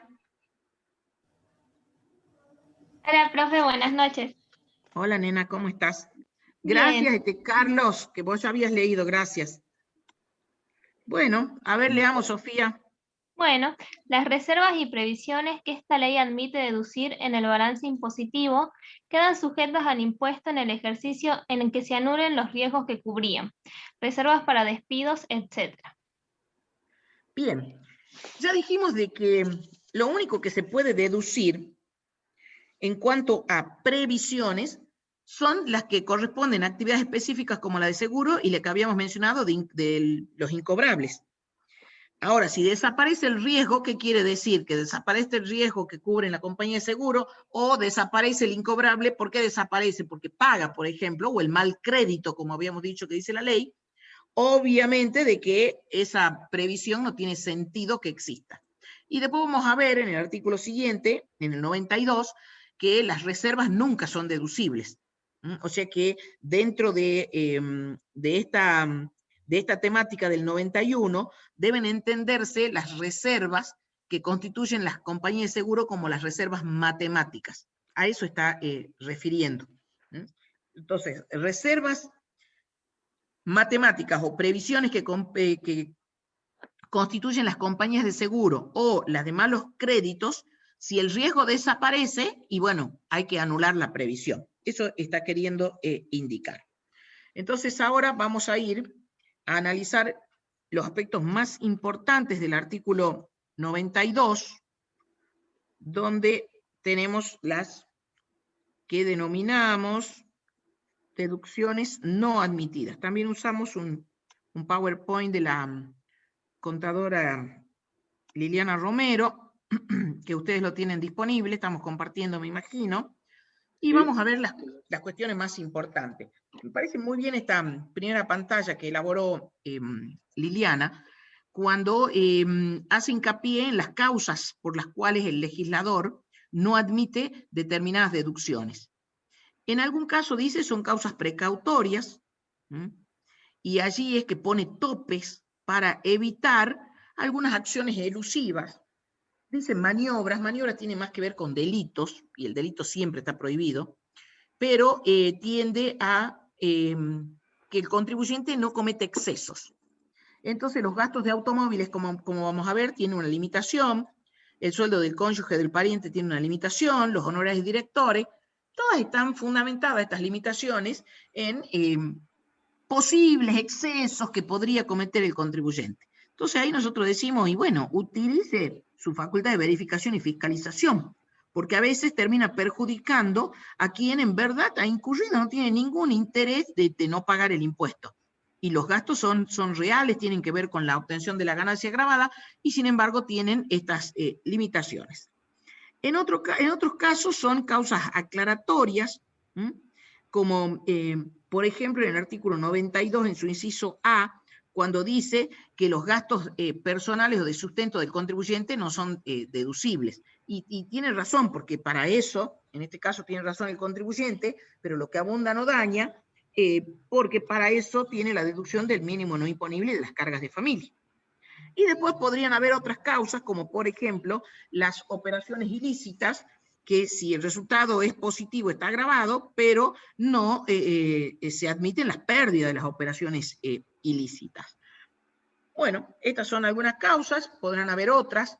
La cuestión es que tenemos que adentrarnos en el artículo 92 y como dije, vamos a ir un poquito más rápido acá, porque vamos a tocar las más importantes. Algunas incluso tienen menor entidad desde el punto de vista práctico, entonces las pasamos de largo. Y la primera, que la podemos pasar justamente bastante rápido, porque creo que ya ustedes están en condiciones hasta de comprender el porqué, es el del inciso A. Dice el artículo 92, deducciones no admitidas. Artículo 92, no serán deducibles sin distinción de categorías, o sea que acá estamos en todas las categorías, eso es importante, porque el 91 era solo para la tercera. En cambio acá dice sin distinción de categorías. En el inciso A, los gastos personales de sustento del contribuyente y de su familia, salvo lo dispuesto en el artículo 29 y 30. ¿Qué quiere decir? Ya tiene usted la deducción de su mínimo, de sus cargas de familia y de sus deducciones especiales. Esas son las que les permitimos. Y dentro de esas deducciones están contenidos estos conceptos. Lo que usted necesita para vivir, lo que necesita para mantener a su familia y lo que usted necesita extra porque usted está al frente de su empresa o porque usted es jubilado o porque usted está en una zona de mayor riesgo. Ese es el inciso A. Acá tienen un desarrollo mayor. El inciso B también lo podemos pasar de largo, creo que lo van a entender perfectamente. Son los intereses del capital invertido por el dueño o socio de las empresas incluidas en el artículo 53, inciso B, y lo que retiran como ganancia. ¿Esto por qué? Porque el concepto de la ley es que la deducción del interés es un interés real.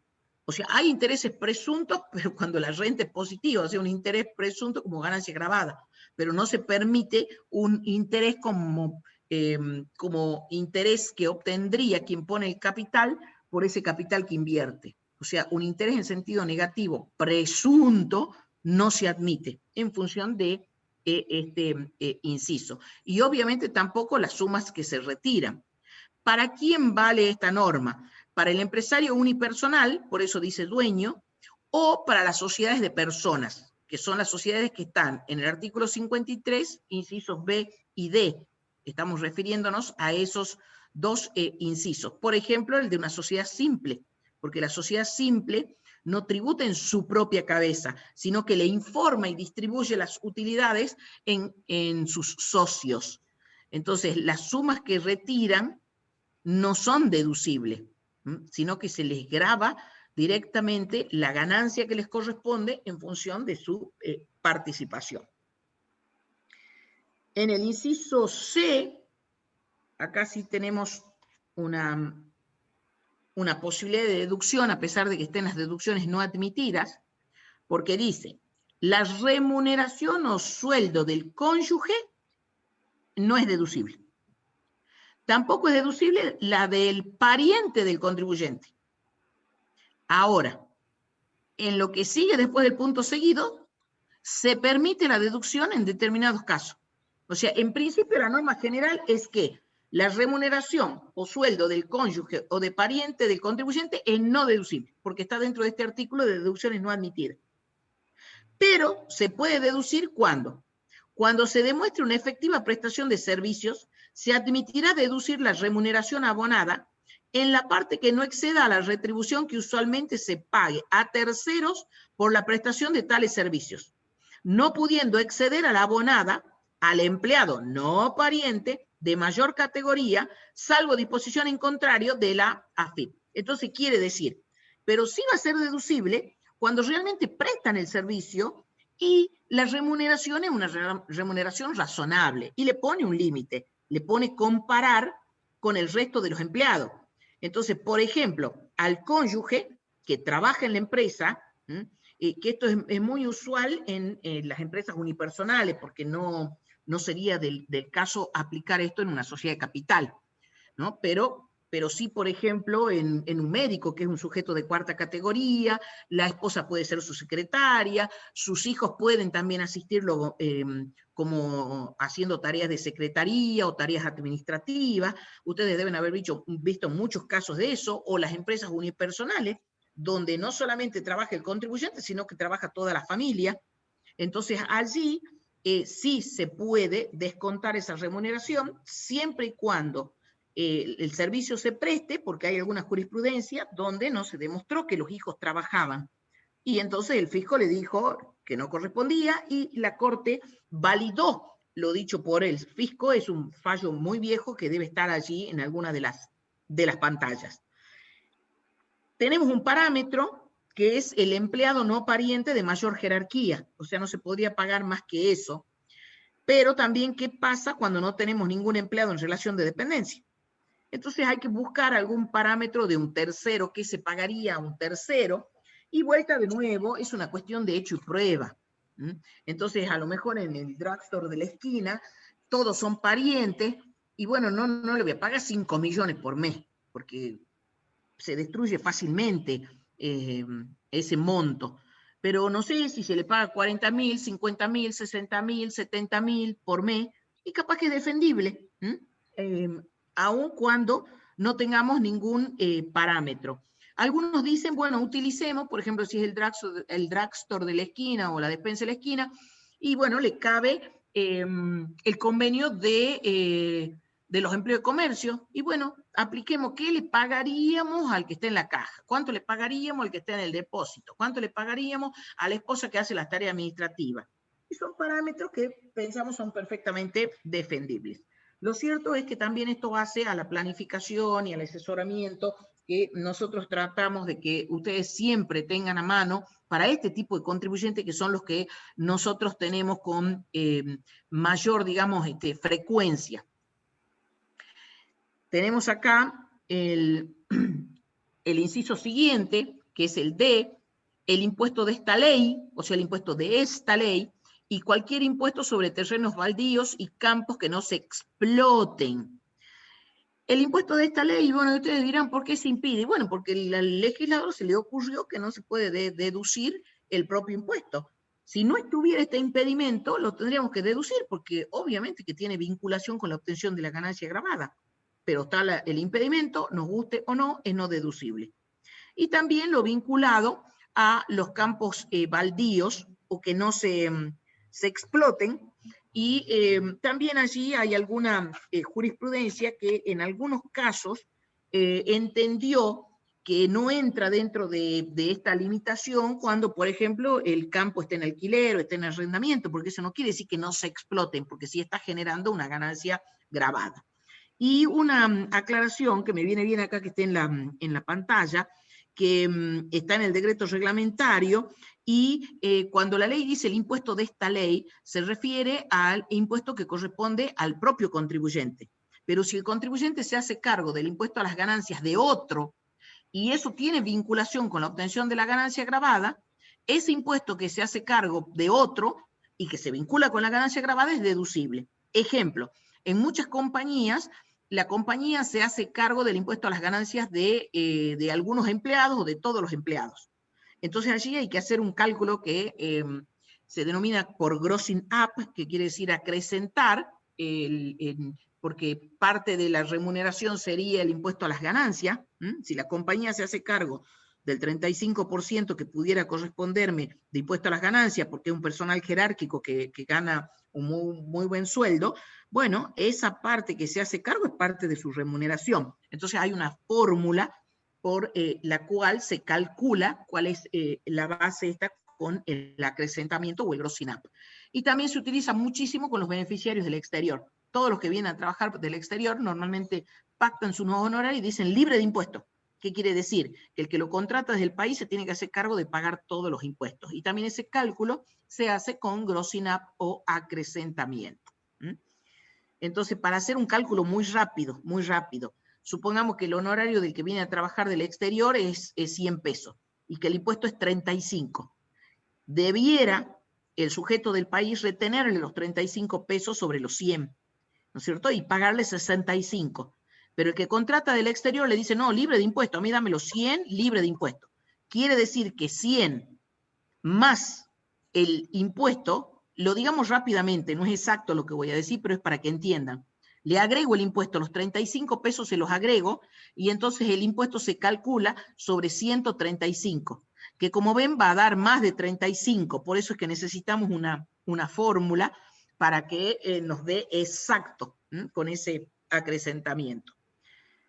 Avanzamos al E, y acá están, como tantos conceptos de los que se pagan a sujetos que actúan en el exterior, una limitación para las remuneraciones o sueldos que se abonen a miembros de directorios, de consejos u otros organismos que actúen en el extranjero. Pero como dije la vez anterior, no es que está totalmente limitado, impedido en este caso. No es que está totalmente impedido como deducción admitida, sino que tiene una limitación. Casi que este caso y el caso del que vimos de los cónyuges y de los parientes debiera estar en el 91 con limitación y no acá. Pero bueno, el legislador por su técnica ha seleccionado este camino. Y tiene también limitaciones que están allí un poquito más abajo, que ustedes las pueden ver, y que tienen vinculación en el caso del asesoramiento técnico administrativo, financiero, que prestan desde el exterior. En este caso no puede exceder el 3% de las ventas o ingresos tomados como base contractual para retribuirle, por ejemplo, esto es válido en el caso de las regalías, o el 5% de la inversión realizada con motivo del asesoramiento. O sea, tiene estas dos limitaciones. Básicamente es sobre ingresos o sobre inversión. Simplemente se lo informo. La verdad que nunca les tomamos sobre estos temas que tienen menor aplicación y que al final los terminamos complicando con los cálculos. Sí nos interesa el que vimos de los honorarios de directores del país.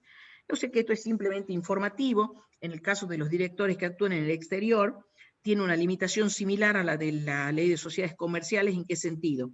En que si se distribuyen utilidades, se puede distribuir hasta, o asignar, mejor dicho, hasta el 12.50% de la utilidad comercial, que también es la misma, la de los estados contables, ajustados y luego de descontar el impuesto a las ganancias, o si no distribuyen utilidades, solo hasta el 2,5%.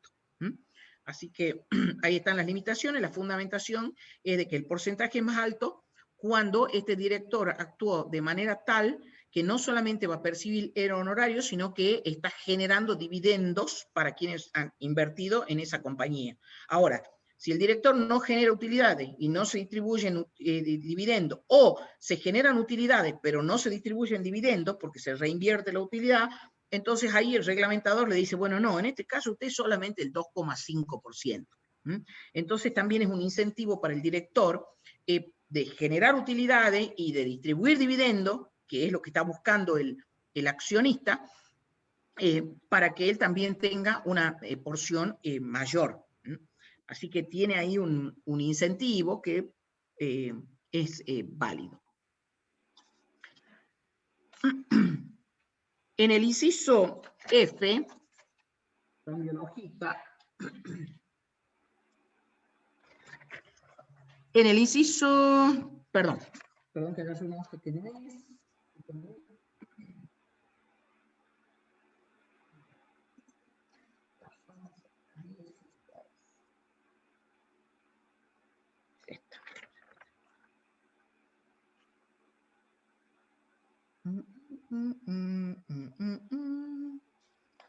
No. Qué tontuela la profesora, ya había sacado la hoja, ya la tenía acá a mano. Miren, no me di cuenta, ya la tenía acá, no la encontraba. Disculpen. En el F, la deducción no admitida tiene que ver con las sumas invertidas en la adquisición de bienes y en mejoras de carácter permanente y demás gastos vinculados con dichas operaciones, salvo los impuestos que gravan la transmisión gratuita de bienes. Tales gastos integrarán el costo de los bienes en los efectos de esta ley. Bueno, justamente, si se trata de bienes, ustedes saben que los bienes se van a imputar al balance impositivo vía la amortización, porque si no sería un gasto deducible. Y las mejoras, que las vieron conceptualmente en la primera categoría, eso vale también para el resto de las categorías. La mejora pasa a ser, digamos, el equivalente de un bien de uso, es un bien de uso y por lo tanto también se amortiza. Entonces no haría falta que esté este impedimento, pero lo que abunda no daña. Y los demás gastos vinculados en lo que llamamos la activación de los gastos. Entonces, si se pagó un gasto de transporte o si se pagó una comisión, se debe activar en el valor del bien o en el valor de la mejora. Excepto, dice esta redacción antigua, el impuesto a la transmisión gratuita de bienes, que solamente existe en 2 provincias hoy por hoy. Antes existía a nivel nacional, pero hace años de años que no existe, pero sí se ha instaurado no hace tanto en la provincia de Buenos Aires y en Entre Ríos para determinados casos. Esperemos que no cunda en el resto de las provincias. Este impuesto es que normalmente se conoce como el impuesto a la herencia. Pero bueno, no hablemos fuerte, porque por ahí escuchan los legisladores y ya demasiada carga tributaria tenemos como para que nos impongan otro más. Cuando dice tales gastos integrarán el costo de los bienes a los efectos de esta ley, lo que siempre decimos, se activa en el valor del bien, como los ejemplos que di, comisiones, lo que se pudiera pagar a un escribano, flete, etc. También tienen unas explicaciones bastante buenas acá de la contadora Romero, que se las dejo. En el inciso G, las utilidades del ejercicio que se destinen al aumento de capital, creo que cae de su peso, de que no vamos a tomar como deducible lo que es un aumento de capital, o lo que es una reserva, por lo que dice a continuación, o a reservas de la empresa cuya deducción no se admite expresamente en esta ley. Obviamente son parte del patrimonio neto, nunca podrían ser un gasto deducible de ninguna manera.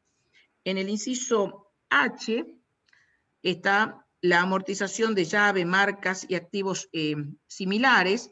Esto seguramente lo vimos con anterioridad, sí, lo vimos en segunda, yo había hecho mención que los que tienen una vida útil limitada, esos sí van vía amortización, pero los que no tienen una vida útil limitada, o sea que son sin solución de continuidad, un valor dentro del activo, como podría ser una llave que no se amortiza, lamentablemente se mantiene dentro del activo, digo lamentablemente a los fines tributarios, ¿no?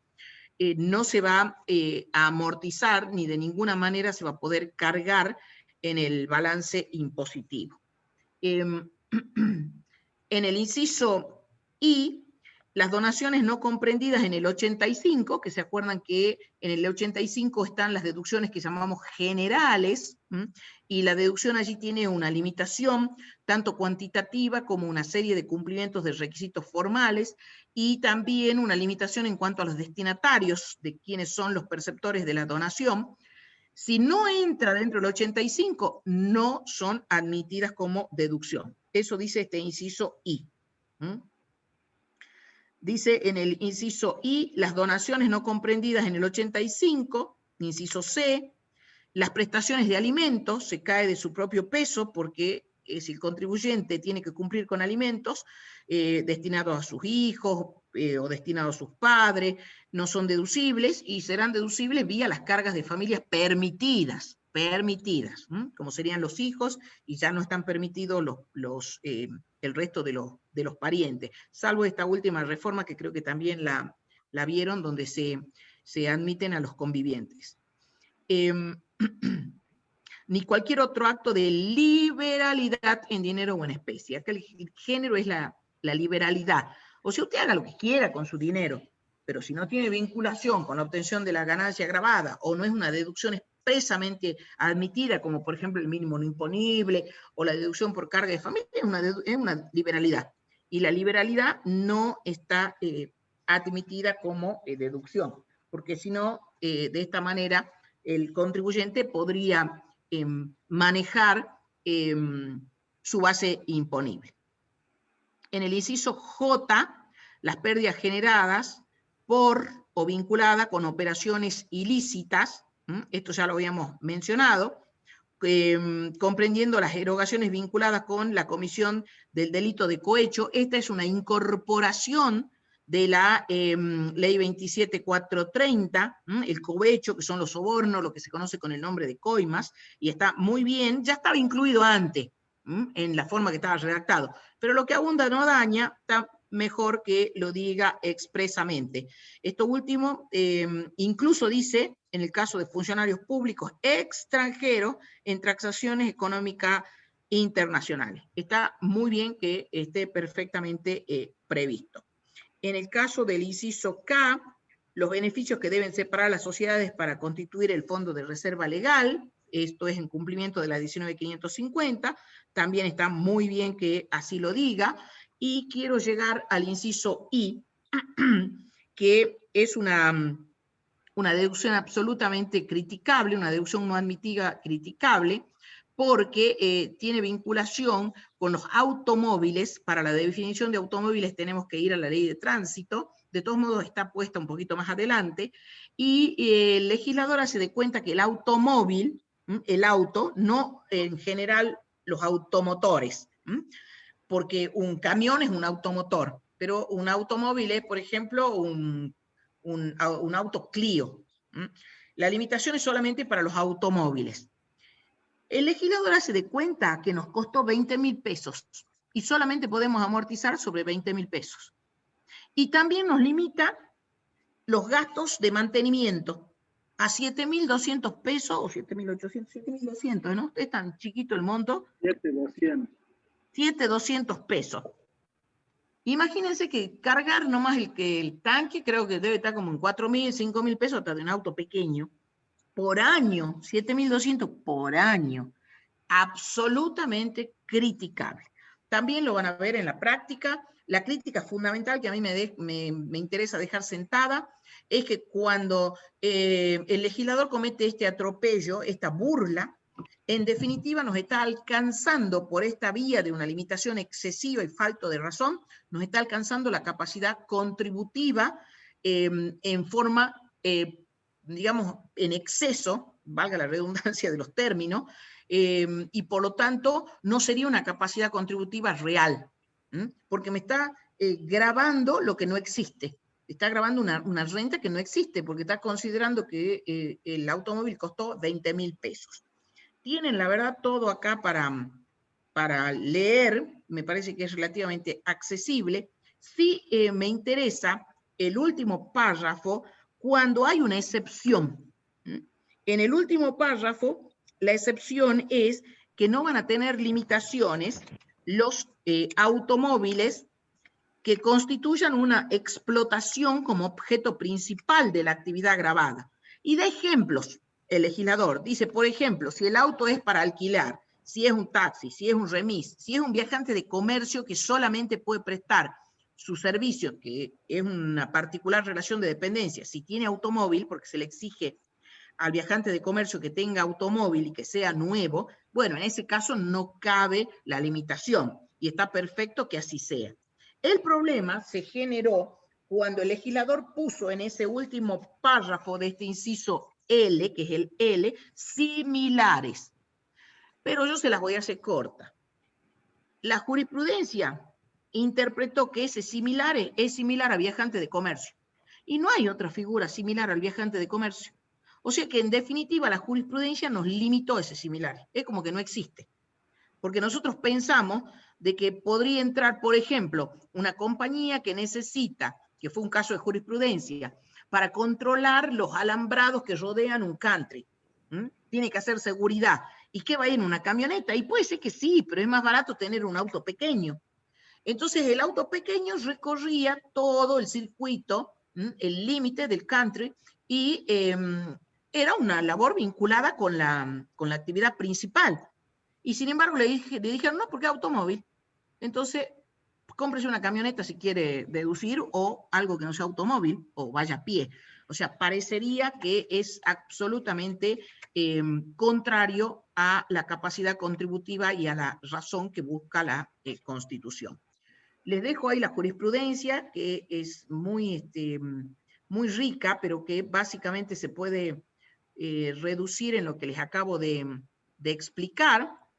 Acá hay cálculos que hizo la contadora de cómo se hace respecto de la amortización y del gasto, que también lo van a ver en la clase práctica. Eso sí, véanlo bien, y si no comprenden, pregunten sobre este tema, pero lo van a ver en la práctica.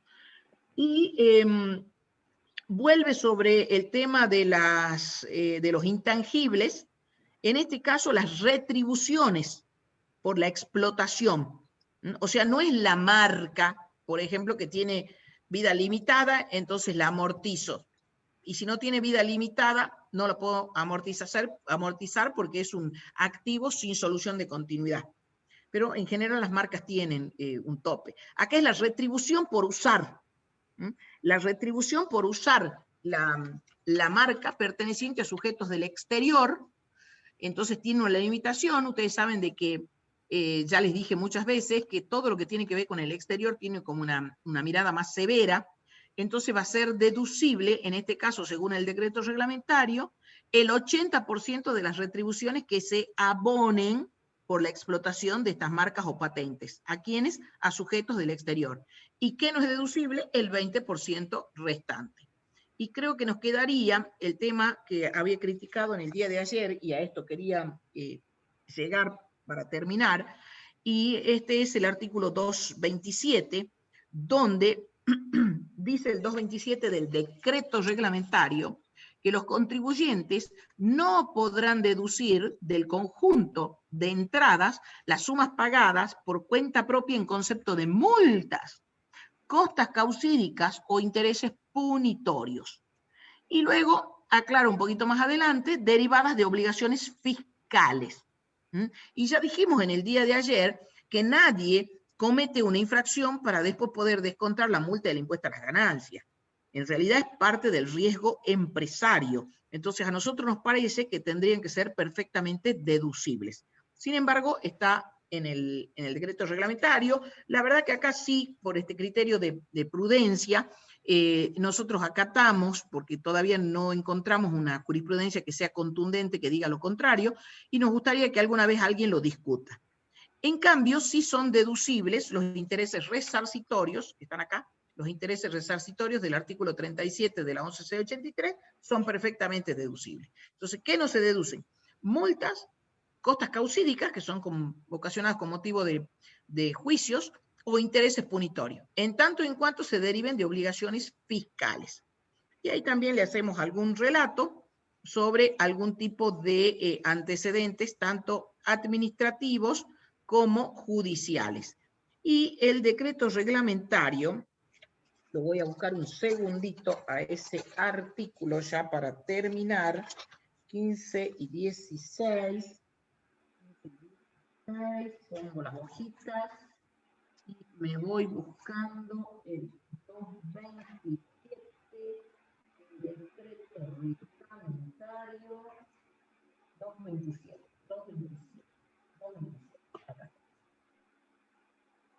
El 227, en el actual decreto,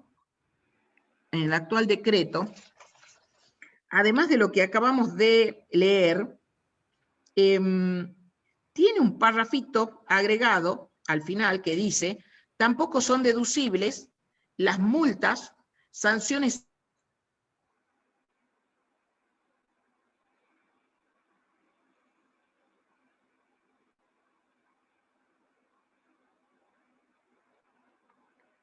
Contadora, no te escucho. Sí, se le cayó, aparece el internet en la profesora. Le cortó a la profe el internet. No se escucha el audio de la profesora. Bueno, esperamos 2 segunditos, sí, a ver si se reconecta. Mientras les comento que ahí estaba hablando con el contador Carrizo y ya está disponible en la plataforma la situación de cada uno de ustedes en un Excel. Si pueden rendir, si no pueden rendir, profe, me retiro, tengo otra clase. Bueno, el que tenga otra clase se puede retirar. Sí, se me había desconectado.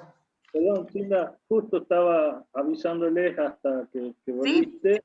que ya está disponible la situación de cada uno en la plataforma, el Excel, que consulten y quien tenga que hacer un reclamo, considere algo, lo hace vía plataforma también. Eso estábamos hablando con Fernando recién. Gracias, Joaquín.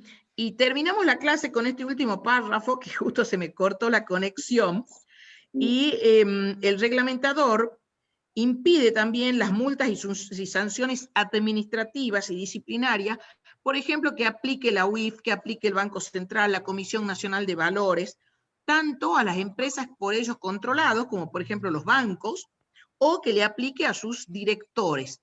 Y ahí también le hacemos la crítica de que son riesgos que corren las empresas y que por lo tanto esta limitación parecería excesiva.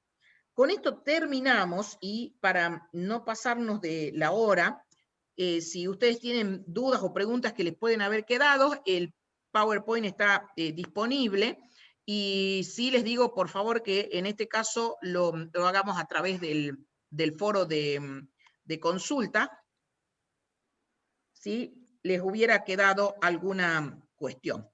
Dicho esto, entonces, damos por finalizada la clase. Les deseo mucha suerte mañana, rindan tranquilos. Nada de lo que se les pregunta no lo han visto en clase. Todo está desarrollado. Así que vayan tranquilos a rendir y repasen todo lo que les queda hasta el día de mañana. Nos vemos entonces. Muchísimas gracias, profesora. Les deseo suerte, éxitos. Buenas noches, profe. Gracias. Que estén bien. Buenas noches. Chao, Joaquín, gracias. Gracias, Cinda, excelente. Gracias, gracias.